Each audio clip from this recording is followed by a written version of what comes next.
지난주에 그 미국과 이란의 전쟁이 시작되면서 전 세계 시장, 특히 한국 주식 시장이 극심한 변동성을 보였습니다.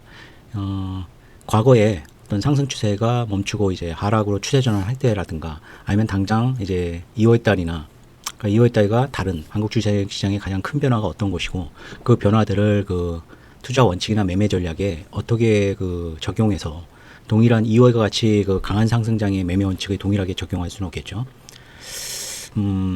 첫 번째로 가장 큰 변화는 역시 극심한 변동성입니다. 그 3월 3일 전쟁이 발발되고 이제 전 세계 시장 중에서 가장 크게 한국 시장이 10% 이상 선물지수가 하락하는 이틀간 하락하는 모습을 보였고 그 다음 날에는 또 갭상승으로 뭐 10% 가까이 상승하는 선물지수 기준으로요. 극심한 변동성을 보였기 때문에 발빠른 매매가 필요한 시기라고 생각합니다. 그러니까 주식이 뭐 우상향을 하고 뭐 7천, 8천, 9천 종합주가지수 기준으로 그런 식으로 계속 우상향하면서 상승할 것이라고 강력하게 믿으시는 분은 뭐 아무리 하락을 해도 나는 팔지 않겠다 이렇게 매매를 하실 분들은 사실 이 영상을 볼 이유가 없으시고요. 저 같은 경우는 이게 하락으로 전환될 수도 있고 그러니까 5천을 깨고 다시 4천, 3천으로 내려갈 수도 있다는 어떤 주의입니다. 뭐 그렇게 된다는 것이 아니고요. 그것은 이제 미국 시장이나 전 세계 글로벌 시장이 상승 추세를 멈추고 하락 전환했을 때 그런 현상이 발생할 수 있겠죠.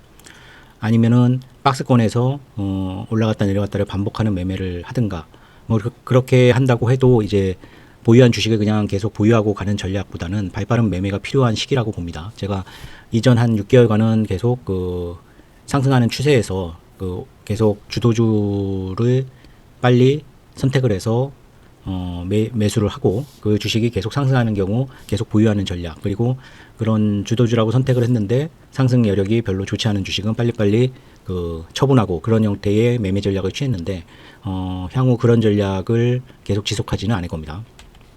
두 번째는 이제 풍부한 유동성인데 2025년 4월 기준으로 보면은 이게 단위가 억 원이죠. 예. 52조 정도의 고객 예탁금이었는데 지금 오히려 늘어나고 있습니다. 고객 예탁금이 132조가 되고 있죠. 고객 예탁금이. 근데 사실 이 고객 예탁금뿐이 아니라 선물 예수금도 엄청나게 늘어났죠. 그리고 주식형 수익증권, 뭐 혼합. 그래서 다 합쳐보면은 뭐 엄청난 자금이 지금 주식시장으로 들어와 있는 상태입니다. 이런 것은 글로벌한 세계의 증시가 크게 하락 추세로 빠지지 않는 한 한국 주식시장은 5천의 일단 강력한 저항선으로 상당한 하방 경직성을 보일 것이라고 생각을 합니다. 그래서 당장 지난주부터 변화된 매매 원칙과 특히 주의해야 될 어떤 좀 바꿔야 될 매매 원칙들을 제가 주로 매매하는 한국 주식 그리고 나스닥 선물 그리고 코스피 선물 이런 순으로 한번 요약해서 정리해서 말씀을 드려보겠습니다. 지난주 영상에서 그러니까 일요일인가 올렸었죠. 이렇게 보수적으로 생각해야 될 상황이 이건데 지금 깨진 것은 이거죠. 10% 이내 종목수가 보시면은 지난주에 올렸던 영상에서는 뭐 475개, 494개, 468개, 449개, 그리고 385개였는데 지난 4일간 이제 엄청나게 빠졌죠. 178개, 20개까지 내려갔습니다. 이제 하락이 심했을 때는. 그리고 금요일 날 끝나고 나서는 84개였는데 이미 공격적으로 매매하는 그 하한선인 150개를 하회한 상황입니다. 근데 이게 5일 만에 400개대에서 뭐 20개대까지 내려가는 거는 저도 이렇게 급락하는 장은 뭐 9.12 때는 이제 돌발적인 사건이었고 서브프라임 때도 이렇게 단기간에 그러니까 글로벌 시장이 서브프라임은 좀 전 세계적으로 충격적으로 빠졌던 사건이었고 이번 이란 미국 전쟁에 관련돼서는 한국 주식이 특히 상승률이 높았기 때문에 상당히 큰 변동성을 보이면서 하락 1위를 했습니다. 그래서 이미 상승 추세는 이미 끝났다고 보고요. 이것은 이제 20% 그러니까 10% 이내 종목 수가 이렇게 84개까지 내려간 상황에서 조금 더 이제 지켜봐야겠죠. 다음 주에 이제 100개 이내로 들어올지. 하지만 200개를 빠른 시간에 넘기기는 뭐 미국 이란 간의 전쟁이 종결되지 않는 한 좀 어렵다고 보고 있고요.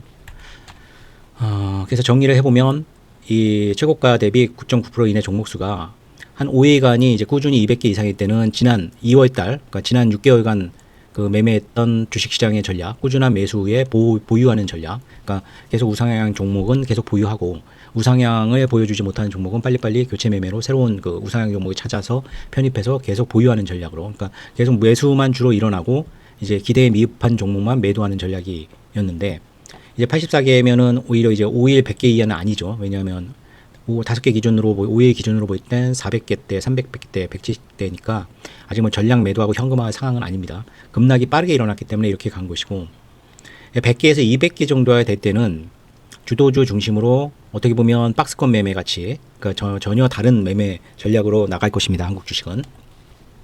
삼성전자랑 하이닉스를 보면은 이제 보수적으로 할 때는 15% 마이너스 15%를 하회했다라고 그랬는데 이미 삼성전자는 하회를 했죠. 뭐 지난주에 뭐 20% 이하까지 빠지기도 했습니다. SK 하이닉스도 마찬가지고요. 다음 주 추이를 봐야 될 것 같고 이제 주말에 어떤 일이 벌어질지 모르겠지만 어쨌든 금요일 미국 시장도 하락을 했기 때문에 20% 이하로 하락을 할 가능성도 높다고 봅니다. 월요일 날 일단은 개파락을 출발을 할 것 같고요. 뭐 미국이나 이란 전쟁이 급격하게 호전되지 않는 한 월요일 날 한국 주식은 개파락을 할 거라고 봅니다. 예측하고 대응이라는 영상을 예전에 한번 정리해서 보내드린 적이 있는데 올렸던 적이 있는데 대부분의 이제 투자자가 끊임없이 우상향할 것이다. 이것은 100% 예측이죠. 뭐 시장이 어떻게 되든 나는 우상향을 믿는다.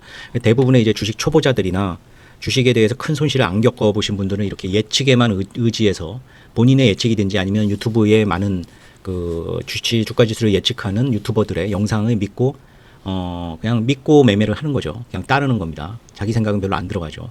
이럴 경우가 잘못되는 것은 이제 고집을 부리거나 오판을 하거나 어떤 선입견을 가지고 있거나 이런 게 이제 예측이 잘못될 경우는 이런 상황으로 빠지게 되는 거고 대응이란 것도 결코 그냥 대응해서 매매한다고 좋은 건 아닙니다. 막 올라갔을 때 이제 고점에서 매수할 수도 있고 막 떨어질 때 공포감에 이제 뒷북으로 매도를 하고 바로 다음날 상승할 수도 있죠. 그러니까 예측이 좋고 대응이 나쁘고 뭐 대응이 좋고 예측이 나쁘고 이런 게 아니라 결국은 예측을 잘하는 사람은 예측으로 계속 해야 될 것이고 예측이 자꾸 잘 안 맞는 분들은 사실 대응하는 어떤 트레이딩 쪽을 자꾸 발전시켜야 될 거고요. 대응에 좀 미흡하신 분들은 어떻게 하면 예측을 해서 매매하는 것을 발전시킬 수 있을지 그러니까 자신이 잘하는 쪽으로 매매를 하는 것이 맞다고 봅니다. 하지만 더 중요한 것은 이제 시간대의 어떤 것이겠죠. 그것은 이제 조금 이따 말씀을 드리고요. 결국 예측을 잘한다는 것은 오늘 굉장히 많이 빠졌다고 해도 뚝심 있게 저가 매수를 하는 어떤 분석에 의한 것이고요. 대응을 잘한다는 것은 어떤 때 내가 바이를 하고 어떤 때 세를 할 것인지 그 경우의 수나 조건들을 굉장히 잘 뽑아낸다는 것이겠죠. 그러니까 지금 시장의 키포인트가 무엇인가. 현재 시장에서 가장 그 키포인트는 역시 유가라고 봅니다. 유가가 어쨌든 빠르게 전쟁의 상황을 바로 그 반영해 주니까요. 그 유연성이 필요한 것이 결국 대응이라는 것인데 제가 30년간 매매를 해보면서 가장 큰 손실이 났던 것들은 대부분 예측을 신봉했을 때입니다. 그러니까 이게 왜 떨어지지? 나는 오늘 이거 반등할 것 같은데 해서 계속 바이로 대응을 하는데 뭐 큰 폭으로 이제 시장이 하락을 계속 종가까지 할 경우에는 나의 예측은 반등할 것이다라고 시장에서 계속 저가 매수를 했는데 반등을 계속 실패하면서 계속 저가를 깨 나간다면 엄청난 손실이 발생이 되겠죠. 그러니까 이제 큰 손실은 결국 그 잘못된 예측이죠. 본인이 이제 잘못된 자신만의 그 얄팍한 지식을 가지고 예측을 했는데 시장이 나의 예측과 정반대로 움직일 때 어쨌든 굉장히 큰 손실이 발생이 됐습니다. 제가 지난주에 이제 뭐 그 주식 매매 전략이라고 올려드렸는데 대부분의 이것은 이제 대응의 영역입니다. 대응. 그러니까 이런 식으로 갈 때 바이는 이렇게 선택할 때 주로 보면은 이제 기관이나 외국인의 매매를 좀 보고 추세를 따라간다는 거죠. 그러니까 시가 위에서 있을 때는 바이를 생각을 하고 양봉일 때도 바이고 이게 추세를 따라간다는 겁니다. 그리고 잔량이 B를 나타날 때도 대부분 이제 추세에 따라서 잔량이 나타나니까요. 기관도 이제 기거라는 것이 기관 거래소의 기관이 이제 바이이고 근데 지난주 같은 경우는 이제 금요일 날에는 기관도 매도를 하고 외국인도 매도를 하고 이제 개인만 매수를 했습니다. 그래서 저는 세 쪽으로 붙었죠. 오히려 금요일에는. 그러니까 이 전주, 그러니까 2월 달에는 사실 외국인이 뭐 7조를 매도하는 날도 그 지수가 올라가는 날이 있었습니다. 그 외국인의 영향력이 없었다는 거죠. 그것을 이제 개인이 대부분 받고 기관도 이제 엄청나게 들어오는 펀드 자금 때문에 자금 여력이 있죠. 기관이. 그래서 기관과 개인이 주도하는 장세였는데 이제 외국인의 영향력이 3월 달에는 훨씬 커질 거라고 생각을 합니다. 그래서 외국인의 선물 매수, 그러니까 순매도나 순매수, 그리고 외국인이 거래소에서 순매수하고 순매도하고 외국인이 거래소에서 순매수로 돌아서는 것이 가장 좋은 거겠죠. 2월 달에는 계속 외국인이 순매도를 했으니까요. 그래서 대응과 예측의 시간대별을 본다면 12시 이전에는 거의 무슨 특히 장 시작하자마자 9시 전후로 해서는 엄청난 변동성을 보입니다. 뭐 10포인트 올라갔다가 내려가기도 하고 10포인트 내려갔다가 올라가기도 하고 이때는 이제 추세도 확정된 것이 없고 기관이나 외인의 오늘의 어떤 방향도 뚜렷하게 나타나지 않았죠. 기관이 사다가 팔 수도 있는 거고 외인이 팔다가 살 수도 있는 거니까요. 이럴 때는 철저하게 예측을 하지 말고 대응을 하셔야 됩니다.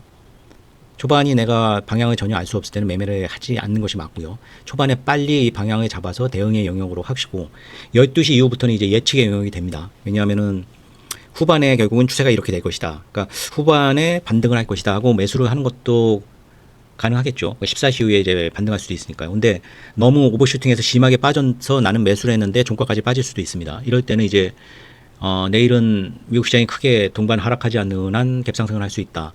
이것이 이제 전형적으로 이제 수요일 날 상황이었죠. 화요일, 수요일 날 급락을 하고 다음날 미국 시장이 1% 이상 올라가니까 목요일 날 그 10%의 그 선물 지수가 상한가를 치는 갭상승이 일어났죠. 이런 경우는 그 화요일, 수요일까지 급락이 일어났어도 이게 오버슈팅이고 너무 과도한 급락이라고 생각하면 선물을 매수해서 가지고 넘어가는 그런 전략도 괜찮다는 얘기입니다. 이런 것은 대응의 영역이 아니죠. 왜냐하면 수요일 종가까지는 굉장히 안 좋은 상황이었는데, 근데 엄밀히 말해보면 4월, 그러니까 4일 수요일 날 15시 이후에 외국인이 선물을 뭐 10,000개 이상 매수를 하고 거래소 쪽도 매수 쪽으로 돌아섰습니다. 그래서 5일의 갭상승이 발생이 됐죠. 이런 현상, 그러니까 굉장히 큰 하락이 일어났는데 15시 이후에 외국인이 매수를 하는 그런 형태가 보인다면은 종가에 매수를 하거나 아니면 후반에 이제 반등할 때 매수를 하는 것도 좋은 전략이라고 봅니다.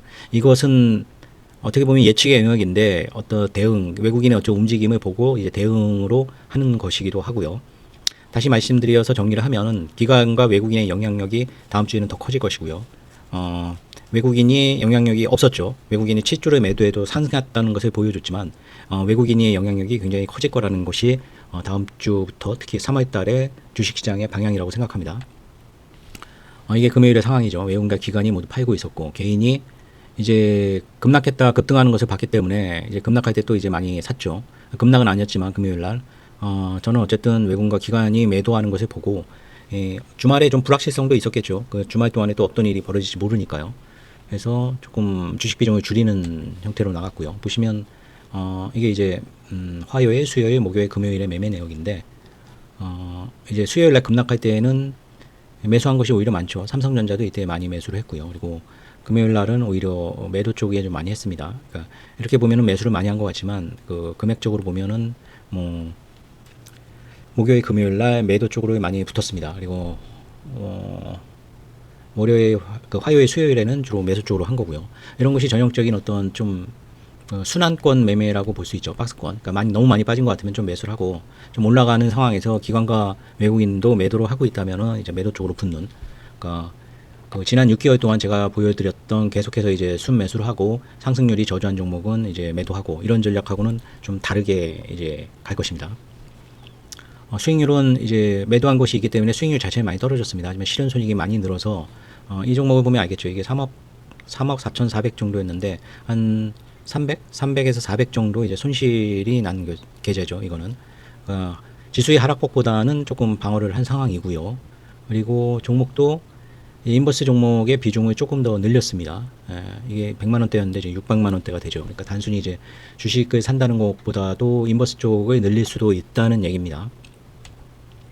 자, 이제 중요한 것은 아까 이제 삼성전자나 하이닉스의 어떤 하락 요인과 그리고 52주 최고가 9.9% 종목의 종목수 그리고 나스닥 선물 이쪽이었는데 나스닥 선물을 매매하는 것은 주로 이제 매수 쪽으로 많이 했고요. 2월 달에는 여행을 갔었기 때문에 장을 보고 매매한다기보다는 주로 대놓는 그러니까 저가라고 생각하면 이 정도 떨어졌으면 아마 반등을 할 것이다 하는 전략으로 많이 했습니다. 중요한 것은 이제 당장은 빅스 지수죠. 29.49까지 치솟았죠. 빅스 지수가 20 이하로 떨어져야지 이제 바이 쪽으로 좀 여유가 생길 것 같고요. 25 이상일 때는 셀을 노리는 것이 맞습니다. 2월 달에 이제 뭐 성적을 보면은 2월 4일부터 3월 7일까지는 이제 아무래도 아프리카 여행 기간 동안에는 매매를 많이 안 했습니다. 뭐 조금 하긴 했지만요. 그래서 한 수익 자체가 절대 금액은 적지 그렇게 많은 금액이 아니죠. 22만 불, 한 30만 불 정도 되는데 금액으로 따지면 3억 7천, 8천 정도 될 겁니다. 그러니까 빅스 지수가 이렇게 올라가기 전까지는 거의 이 매수와 매도는 저가 매수 전략이었습니다. 저가의 매수 전략을 대놓고 운이 좋았던 것은 뭐 지수가 뭐 475인가요? 475에 매수가 됐는데 저가를 472인가 찍고 바로 100포인트 급등한 그런 경우도 있었습니다. 이런 경우는 매매가 굉장히 좋죠. 운이 굉장히 따랐던 것도 있습니다. 아니면 저가를 예측해야 되기 때문에 이게 저가가 어느 정도를 지키면 반등할 것이다. 그것은 이제 예측의 영역으로 많이 매매를 했습니다. 거의 90% 이상은 대응했다기보다는 예측의 매매를 했다고 보시면 됩니다. 나스닥 선물은. 그래서 일단 빅스 지수 바이 쪽을 보는 것은 이제 20 이하로 떨어질 때고 셀 쪽은 25 이상이 된 셀, 그러니까 고점 매도 전략으로 갈 것이고요. WTI 원유가 70 이하로 떨어지면 이제 바이 쪽을 생각을 할 것이고, 지금같이 이제 90이죠. 90이면 이제 75에서도 상당히 올라간 상태라 지금 상태면은 고점 매도 전략을 취할 것이고요.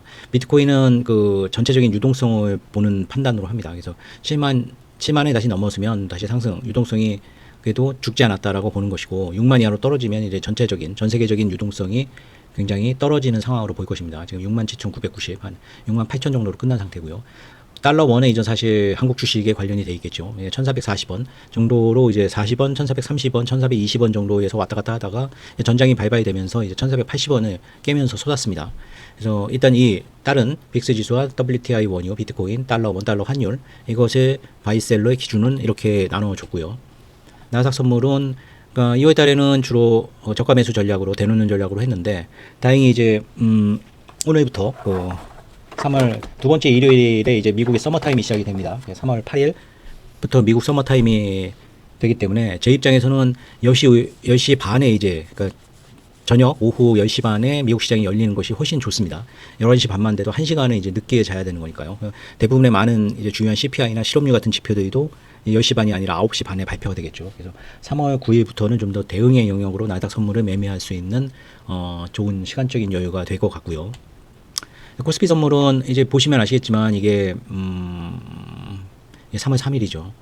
뭐 이게 거의 한 10포인트 정도를 변곡점으로 봤는데 변곡점이 무려 엄청나죠. 하루에 움직이는 게 뭐 쭉 올라갔다기보다는 10포인트 이상의 되돌림이 이렇게 많이 일어났다는 겁니다.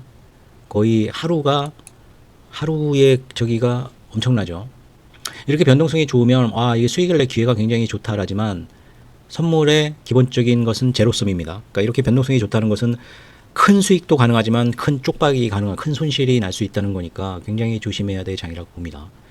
그러니까 뭐 상승을 한다고 해도 이런 고변동성 선물, 코스피 선물의 생존 전략은 첫 번째 전략은 초반 방향이 확정될 때 이제 방향으로 풀진입한 후에 로스컷을 하는 전략입니다. 로스컷을 한다는 것은 중간에 10포인트가 되돌림이 나든 20포인트가 되돌림이 나든 내 진입가 위로 손실이 나지 않는 한 나는 보유한다는 거죠. 이것은 이제 하루 그 레인지가 50포인트, 100포인트 날 때는 굉장히 좋은 전략입니다. 왜냐하면 중간에 되돌림에 털리지를 않으니까요. 하지만 이제 굉장히 큰 수익이 났다가도 이제 손실로 될 수 있는 그런 건 있죠. 이제 뭐 50포인트 하락했다가 50포인트 올라가는 장도 지금 나오고 있으니까요. 그럴 때는 뭐 거의 10억 이상 수익이 났다가 도로 이제 손실로 나는 그런 그 아주 멘탈이 무너지는 상황을 겪을 수도 있습니다. 하지만 그 50포인트 하락을 고스란히 먹기 위해서는 이 로스컷 전략이 최고로 좋은 전략이고요. 이런 방향을 보는데 상당히 자신이 있으신 분은 이 전략이 괜찮을 겁니다. 주가 지수를 매매할 때도 마찬가지입니다. 한국 주식도 이런 추세를 볼 때는 어차피 선물 지수를 잘 본다는 것은 주가 지수를 잘 본다는 것이고, 그러면 저가 매수를 할 것인지 고점 매도를 할 것인지 그것을 잘 잡을 수 있는 상황이죠. 그리고 이렇게 로스컷 전략을 하기 어렵다면은 이제 시가 위에 있고, 그러니까 선물 지수 기준인데 뭐 종합주가 지수 거의 비슷할 겁니다. 시가 위에 있고 잔량이 계속 비인 상태에서는 초반에는 한 10시까지는 이게 굉장히 급격하게 많이 바뀝니다. 이럴 때는 이제 바이의 저점 매수를 주로 하고, 시가가 아래에 있고 잔량 호가 잔량이죠. 호가 잔량이 선물 기준입니다. 호가 잔량이 세이 쪽에, 그러니까 순매도를 보일 때는 세이 전략, 그러니까 고점 매도, 그러니까 내려가다가 반등할 때 다시 고점을 때리고 다시 이제 반등하려고 할 때 털고 다시 고점 때리고, 이렇게 한쪽 방향만 생각하는 것이 맞다고 봅니다. 뭐 기가 막히게 저점 샀다가 고점 팔았다, 저점 샀다가 고점 팔았다 이랬다면 이제 반대 방향 갈 때 어차피 한쪽 방향으로 물릴 수 있는 리스크가 있게 됩니다. 쉬운 매매는 아니죠. 저점 매수라고 생각했는데 또 떨어지면은 또 로스컷을 해야 되니까요. 주로 변곡점은 이제 시가, 그리고 잔량 시가, 특히 장 초반에 이제 시가와 호가 잔량의 시가, 그리고 최고 저점이라는 것이 이제 너무나 이제 상승이나 그게 크기 때문에 지금 가장 크게 보는 것은 4포인트 반대복 나올 때입니다. 그러니까 그냥 연속 양봉 나오고 첫운봉 저가 마이너스 완틱 청산, 이것은 사실 조금 어려움이 있는 전략이고요. 최근에는 4포인트 이상의 반대봉, 그러니까 최고점이 찍고 나서 4포인트 이상의 음봉이 나올 경우 그 추세를 따라가는 어떤 그런 변곡점 매매가 필요할 수 있고요. 한 턴, 그러니까 뭐 지속적으로 떨어져서 20포인트가 나온다는 거죠. 그러니까 이게 떨어지다 다시 되돌림이 크게 나왔다, 떨어져서 20포인트 나왔다는 것이 아니고요. 이 고점에서 어느 그냥 큰 되돌림 없이 그냥 쭉쭉쭉쭉쭉 계속 음봉이 나면서 20포인트 이상의 급락이 나타날 때는 이제 저가 매수가 가능합니다. 하지만 이건 빠르게 먹고 나오든지 아니면 어떤 그 매매 주체, 외국인이나 기관의 완전 바이로 전환되는 것이 확인되면 뭐 끌고 갈 수 있겠죠. 또 하지만 이런 급락일 때 외에는 저가 매수를 함부로 하면 안 된다는 의미입니다. 그러니까 고변동성 선물 생존 전략은 아무튼 예전에 트레일링 스탑을 2포인트, 3포인트 정도 가져가는 과거에 어떤 그 렌지가 10포인트 이내의 장에서는 그런 전략이 가능했지만 뭐 2포인트, 3포인트의 트레일링 스탑 전략이나 이런 것들은 이미 의미가 없어졌습니다. 왜냐하면 한 봉이 막 4포인트 이상 발생되는 게 엄청나게 자주 발생되기 때문에 과거의 렌지 10포인트 이내의 저변동성에서 코스피 선물의 매매 전략은 아무 의미 없는 전략이 됐고, 고변동성 선물, 그 코스피 선물의 어떤 새로운 매매 원칙을 빨리 시장에 적용해서 적응하는 사람만이 수익을 낼 수 있을 거라고 생각을 합니다. 선물 매매는 계속 고변동성임에도 불구하고 거의 수익이 뭐 크게 발생되지가 않았습니다. 지금 이쪽에 계좌가 보면은 5억 5천, 이쪽 계좌는 7,700. 변동성이 컸던 거에 비하면 수익이 굉장히 적죠. 뭐 3억 1천 이 정도 수익이라고 보시면 됩니다. 질문 올려주신 분이 있는데 천연가스나 원유, 전쟁 같은 경우에 해당이 될까요? 전쟁 등 이슈에는 매매를 좀 자제하는 편입니다. 왜냐하면 이 가스나 천연가스나 특히 원유가 뭐 50달러대에 있다가 뭐 지금 90달러에 왔다고 뭐 숏을 쳐서 크게 먹을 수도 있지만 뭐 100달러, 200달러까지도 갈 수 있는 겁니다. 이런 거는 굉장히 진짜 변동성이 진짜 큰 것이 이제 원자재, 특히 원유나 천연가스이기 때문에 전쟁 등 이슈가 발생됐을 때는 이런 박스권 매매는 좀 자제하는 편입니다. 코로나 당시에 물타기 때는 이제 큰 손실이 발생이 되겠죠. 특히 ETN은 뭐 그냥 주식같이 끝까지 버틴다 할 수가 없고 1,000원 미만의 상장 폐지 이슈도 있고 또 만기일도 있기 때문에 이런 어떤 전쟁이나 코로나나 이런 이슈가 발생됐을 때 어떤 비추세의 기본안, 제가 지금 원자재, 원유나 천연가스를 매매하는 것은 박스권에서 움직인다는 가정하에 매매하는 건데 그 박스권에 유지하기 어려운 어떤 이슈, 큰 이슈, 그러니까 전쟁, 코로나 이런 것들이 발생되면 그런 박스권 매매를 하시면 안 됩니다. 이 올릭스 같은 거는 이제 바이오가 굉장히 강했죠. 이제 그 원유와 상관이 없는 어떤 그런 섹터라고 생각이 돼서 그런지 올릭스나 아이지노믹스 같은 바이오 종목들 다 매도를 했는데 잘못 매도한 것 같습니다. 아까도 말씀드렸지만 5일 기준 그러니까 52주 최고가 대비 10% 이내 종목 200개 이상일 때만 우상향 종목을 지속 보유하는 전략을 유지할 것입니다. 그리고 5일 기준에서 100개에서 200개일 때는 아까 이건 이미 이번 전 영상 초반부에 말씀드렸던 건데 다시 말씀드립니다. 이 질문에 답변이 될 수 있을 겁니다. 5일 기준으로 그러니까 5일 동안 계속 100개 이하로만 찍힌다. 그러면 주식은 모두 매도하고 저녁 현금화 계획입니다. 지난주에 3월 5일에 센과찌로의 행방불명 굉장히 기대했던 공연이었는데 기대 이상이었습니다. 너무나 그 행복한 공연이었고요. 추후에라도 이 오리지널 팀 센과찌로의 행방불명 내한 공연이 다시 이루어지게 되면 지금은 아마 예매가 굉장히 어려우실 겁니다. 그러면은 꼭 예매하셔서 만약에 초등학생이나 뭐 중학생 자제분이 있다면 같이 관람하시는 것을 진짜 강력하게 추천드립니다. 진짜 오랜만에 본 굉장히 좋은 공연이었습니다. 퀄리티도 굉장히 높고 무대가 스토리는 이미 다 뭐 수없이 봤던 내용이기 때문에 스토리는 뻔히 아는 내용이지만 너무나 그 공연의 퀄리티나 그 배우들의 연기가 너무나 행복한 공연이었습니다.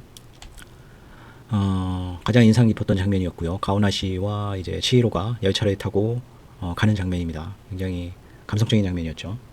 왕가 사는 남자라는 영화를 봤는데 굉장히 좋았습니다. 한국 영화 아바타 2 이후로는 가장 좋았던 영화였던 것 같고요. 3월달 첫 번째 주부터 굉장히 그 어려운 장이었던 것 같습니다. 하지만 이제 새로 제가 지금 당장 고변동성의 각각의 그 한국 주식, 나스닥 선물, 코스피 선물에 적용하는 전략들을 나름대로 열심히 핵심 사항들만 정리해서 말씀을 드렸고요. 다음 주에도 이제 변동성이 똑같이 크게 움직일 것이라고 보는데 일단 유가가 90달러를 넘었다는 것은 굉장히 어려운 상황이고요. 나스닥 선물도 이제 대놓는 매매는 상당히 자제할 생각입니다. 예를 들어서 숏에다 그러니까 매도 쪽에다 물량을 대놓을 경우 예전에 이제 트럼프가 4월달에 작년 4월달에 관세 유예한다고 했을 때 뭐 8%인가가 쏟아났죠. 그러니까 섣불리 이제 대놓는 주문을 내서 반대쪽으로 이제 추세가 걸리게 되면 굉장히 위험하기 때문에 나스닥 선물에 이제 대놓는 주문은 가급적 이제 자제할 생각입니다. 네, 다음 주에도 높은 수익 올리시고요. 좋은 매매 하시기를 기원하겠습니다. 감사합니다.